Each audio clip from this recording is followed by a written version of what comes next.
तो मखना खीर प्रिपरेसन आमको ये सब सामग्री दरकार कौन कौन लगे मुझे आपण को देखी दूसरी।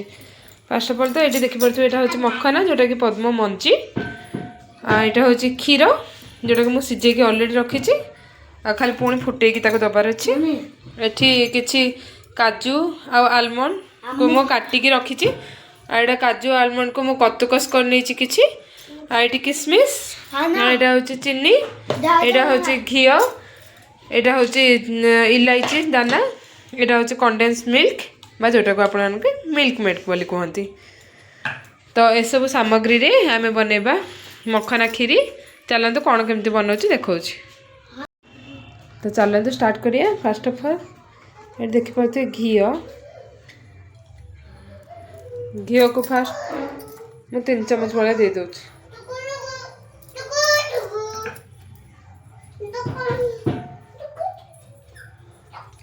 तीन चम्मच में 2.5 चम्मच भाया घी देवे। देखिपे आम घी धीरे धीरे यहाँ गरम हो आसला। तो आम से जो काटिक रखी मो काजू किसमिश आलमंड ये सब पकईकि फास्ट फ्राए करदे यहाँ कि बन सब देदेवी मोटा सागर जो काटिक रखी ये जल्दी हो।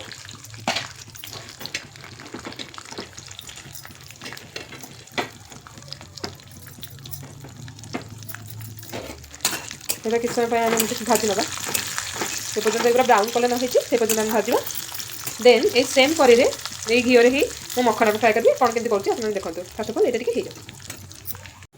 तो यहाँ हो गला सांग मैंने गैस फ्लेम को टे ऑफ कर बाहर कर नौ। फास्ट अफ ऑल ना पोड़ जीव तो एति ही भाजबे बेसी भाजबे। तो एटा रेडी हो गला।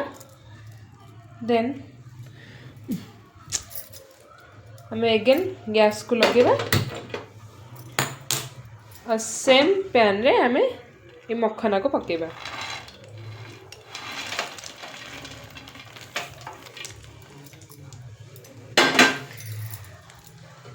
एटा को से पर्यंत भाजे जो पर्यंत टिके नाक ब्राउन कलर न आसी जाए।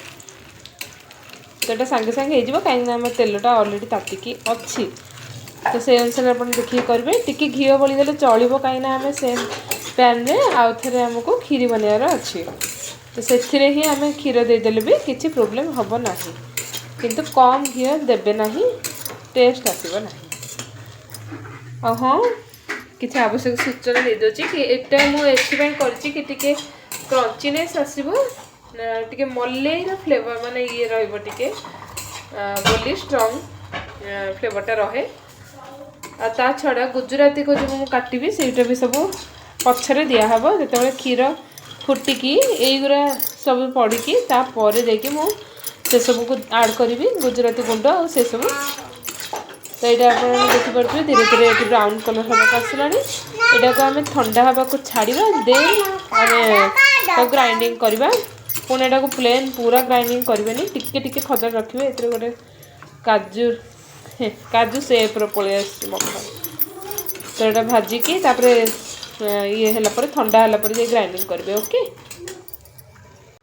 तो किसी समय हो जापर ये देखिपे आपण मैंने एमती मु खदड़ करके ये करमी आपण मैंने भी एमती खदड़ ही रखिए।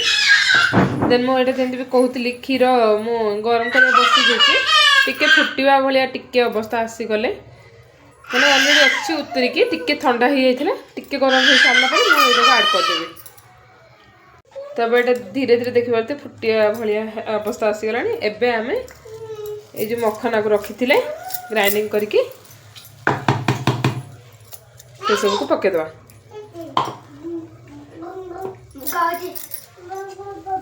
ओके पड़गला भल गोलेदवा। बाबा जेहेतु क्षीर टी कम अच्छी मुझे सांग पानी देकी अमूल दूची आपण कि सफिसीयंट क्षीर ना भल मो पास जेहेतु ना ए क्षीर मुझे पानी नहीं कि अमूल ऐड करदेवी। ओके देखिए मैं अमूल को भी ऐड करदेली। टिके जमी ताती थी अवस्था पकेबे ना अमूल आमर बिंडा हो चांसेस अच्छी। तो देखिपे केते सुंदर दिसला। तो यही अवस्था ही आम ये जो रखी थे काजू किशमिश आलमंड ये सब जो भाजिकी रखी थे सब पकईदेली। एगेन पुणी स्टीयरिंग करवा बंद करेंगे सांग जदि आप किसमिश पकई स्पेशली तो स्टीयरिंग जमा बंद करेंगे कहीं किसमिश तले लगिगले अबागिया लगे खाइबा को। देन आमे जो यहीटा रखी ये करके कद्दूकस करके काजू आउ आलमंड को से सब पेस्ट को ऐड करवा। एटा गोटे बढ़िया क्रीमीनेस फ्लेवर दिए। ये स्टीयरिंग करुवे आपने भूलिए प्लीज।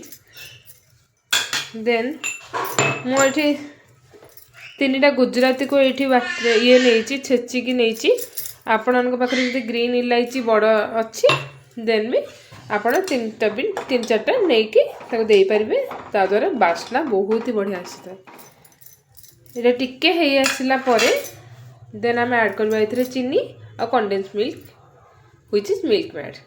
ओके तो ये सांग देखी पारे आपने फुटिया को लगे सब सब ये कौन दे पुणी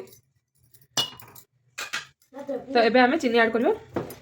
मो ए जो चामचटा नहीं ये मो कम से कम बताऊँ आपको 3 4 5 6 7 से ना बेस नानी ये तो कम अच्छे क्वांटिटी तो 7 चामच नहीं मो चीनी then we add Milkmaid दे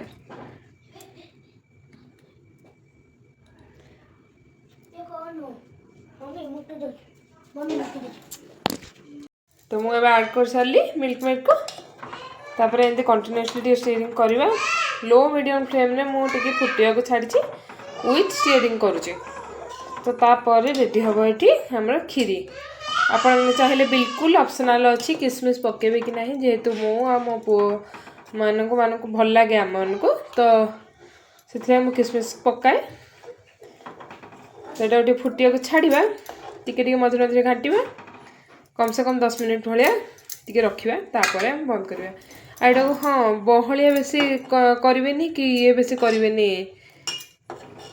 निदा बेसी करें जेहेतु एटा माने हो सारापर टिके पुणी बसब टी बहला हम तो आम टिके पानिया थिबा अवस्था बंद करने को पड़ो। एटा देखा पड़ो ये देखी पारे फुटिया को लगे तो हो सारापर मुझे देखा बास आमर होगला आज खीरी तो ये आम रेडी हो जाइए गरमा गरम खीरी देखी पारे तार टेक्सचर क्वांटिटी एमती ही खाइले भल लगे बेसी बहलिया कि बेसी ये रखें जेहतु फ्रिज रे रखिले आउरी बहलिया हो जो ठंडा हम से बहलिया हो देखी पारे बांफ मार्च गरम अच्छे तो ये हूँ खीरी केमती कौन लगे जनइबे कमेंट माध्यम।